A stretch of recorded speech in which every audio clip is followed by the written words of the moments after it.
कुरान के बयानात। सूर फूंका जाएगा। और सूर फूंका जाएगा तो जो कोई आसमानों में है और जो कोई ज़मीन में है सब बेहोश हो जाएंगे मगर जिसको अल्लाह चाहे। फिर दोबारा सूर फूंका जाएगा तो वो फौरन खड़े देखते रहेंगे। सूरतुज़ ज़ुमर 68। पहाड़ रेज़ा रेज़ा हो जाएंगे और पहाड़ रुई की तरह उड़ते फिरेंगे। सूरतुल माआर्ज 9। ज़मीन हिलकर टूट फूट जाएगी। ऐ लोगो, अपने रब से डरो, बेशक ज़लज़ला क़यामत की एक बड़ी चीज़ है। जिस दिन तुम देखोगे तो हर दूध पिलाने वाली अपने दूध पीते बच्चे को भूल जाएगी और हर हमल वाली अपना हमल गिरा देगी और लोग मदहोश नजर आएंगे, हालांकि वो मदहोश न होंगे बल्कि अल्लाह का अजाब सख्त होगा। सूरतुल हज 1 से 2।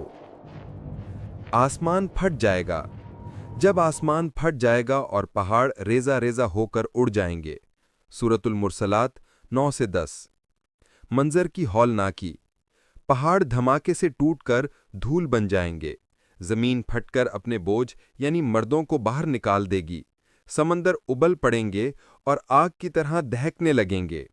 आसमान का निज़ाम टूट जाएगा और सितारे बिखर कर गिर जाएंगे। इस वक्त हर इंसान अपनी फिक्र में होगा। वालिदैन औलाद को भूल जाएंगे। दोस्त एक दूसरे को पहचानेंगे भी नहीं। ये दिन इतना खौफनाक होगा कि बड़े बड़े नबी और वली भी